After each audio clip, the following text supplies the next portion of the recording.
This is the story about an awesome possum named Blossom.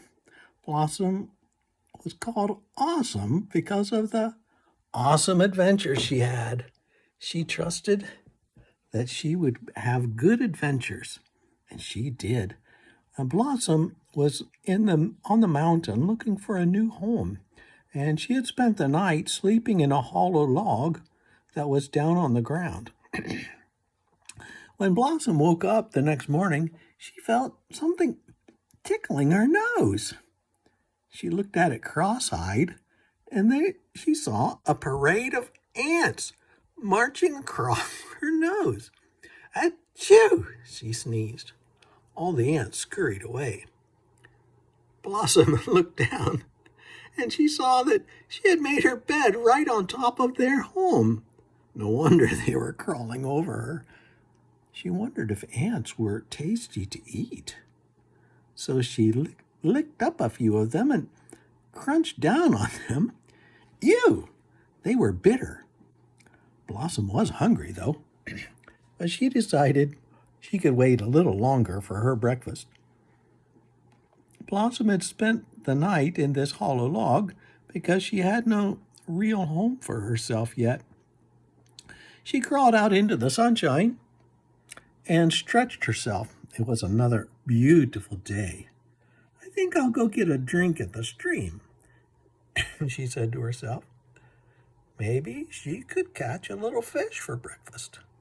So off she went. When she got to the stream, Blossom took a nice long drink. She looked for some little fish in the water, but she didn't see any. Rats. So she dug under a pile of leaves to find some beetles. One little doodle bug was all she could find. She looked under some rocks for worms. No luck. She remembered some of the garbage cans in town and the yummy treats she often found inside. She began to wonder if it was a good idea to live way off in the mountains after all. Just then she found an acorn on the ground. She ate it up. Then she thought, if there's one acorn, there must be an oak tree nearby. Soon she found another and another. That felt good in her tummy. Now that Blossom wasn't so hungry, she looked around her. She could still see the stream and the rotten log where she had spent the night. It made a nice shelter, but any creature could crawl in there. She didn't want any surprises while she slept. Higher up the side of the hill, Blossom could see many trees. Some pines with their dark green needles, and an oak or two, and lots of other trees that she didn't recognize. Living on a mountain was so different than life in the valley. Blossom decided to go check them out. As she climbed up the slope, Blossom had to go around some large rocks. There were several limbs that had fallen on them, and she wondered if they might be hiding some tasty treats. She turned one over, and sure enough, there were some nice tasty beetles scurrying to find a new hiding place. Blossom caught two of them and popped them into her mouth. Ooh, the crunchy sweetness. She smacked her lips and was looking around for more when she heard a voice nearby. I've often wondered how those taste. Blossom looked all around and couldn't see anyone. Then the stick right next to her moved. One end lifted up into the air all by itself. Then Blossom could see two eyes and a mouth.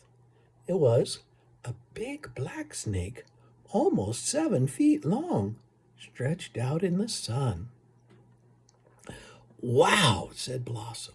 I've never seen a talking stick before. Silly creature, I'm not a stick. I'm a snake. Who and what are you?" Blossom did her best to give a polite bow to the snake and said, "My name is Blossom, and I'm a possum, and I just moved here to this lovely mountain from down in the valley. But I'm still looking for a home." "My name is Sally the Black Snake. I'm 4 years old, and I live here in these rocks. See that little hole? Too small to fit in with that big round belly of yours." Blossom smiled and took it as a compliment. Then she described what kind of home she was looking for. A hollow tree, still standing, that she could crawl up inside, safe from weather and foxes and any other dangerous creature, where it would be warm enough in the winter to take a nice long nap. Sally said, "I think I remember a tree like that, just on the other side of this ridge." "Really?" asked Blossom.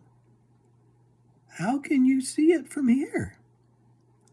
Blossom had noticed that the snake didn't have any legs and wondered how she could move. Maybe she rolled around. "Silly Possum!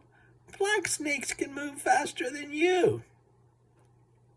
Sally pulled herself into a coil and lifted her head even higher. "Race you to the top." Off she went, gliding through the forest quicker than quick. Blossom stared and watched. Sally stopped and turned around. "Well, aren't you coming?" Blossom trotted up the hill to join her. "How can you do that without any legs?" she asked. Sally was pleased with herself for amazing her new friend. "When God made snakes, he gave us a special skin. Feel it." Blossom touched the snake. It was cool and smooth as glass. "Now rub your paw the other way, towards my head." Blossom did, and was surprised that it felt rough and scratchy. Then Sally showed her how snakes can even climb trees. Those scales can grip the bark so they don't slide down. As Sally slithered out onto a limb, a bird swooped down and started squawking at her. "Calm down. I'm not here to eat your babies today." But the bird did not calm down. "I guess she just does not trust me, since I ate 2 of her babies yesterday." That made Blossom curious. What do snakes eat? "Oh, crickets, grasshoppers, little creatures like birds that fall out of the nest, or mice, or things like that." Blossom wondered how a snake with no arms could catch and eat a fast little mouse. She was glad that her round belly was so big. Where is the tree you told me about?" Blossom asked, changing the subject. "Oh, right. It's just over this ridge," said Sally. On the other side of the hill was a great big cedar tree. "You stay here and look at that tree," Sally told her. Blossom sat, looked at the tree, but nothing seemed unusual. Suddenly she heard Sally calling, "Blossom, look up here." She looked up, and there was Sally's head sticking out of a hole in the tree. Sally pulled her body through the hole and dropped all the way to the ground with a plop. "Look on the other side," she told Blossom.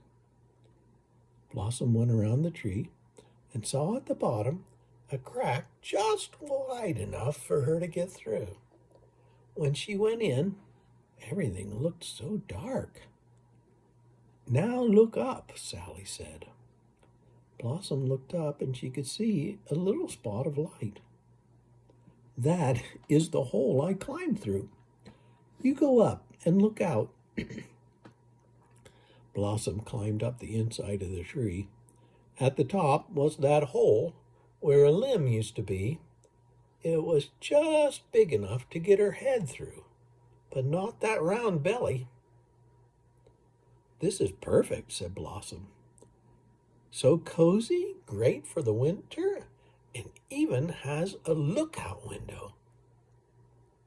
She carefully crawled back down and came out the doorway. "Thank you so much for showing me this tree," she said to Sally. "It's not too far from the stream, and there's plenty of possum food nearby. I'm really surprised that no creatures are living here already." "Well, there was a family of mice living here a while ago," said Sally, looking the other way. Blossom understood. Poor mice. But that's what happens in the animal world.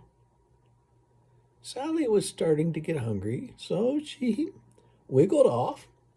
Blossom watched, still amazed that she could go so fast and so quietly without any legs. She wondered what nice things she could do for Sally. Maybe catch her some crickets. Blossom climbed up about halfway and began digging into the soft side of the tree. She hollowed out a spot for a bed.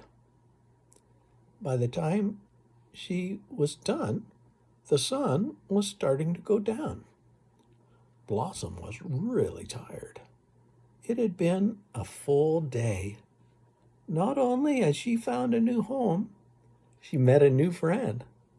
She fell asleep that night thinking about the good things that had come her way, and she said a prayer of thanks.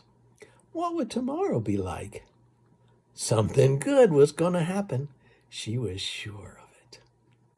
Good night.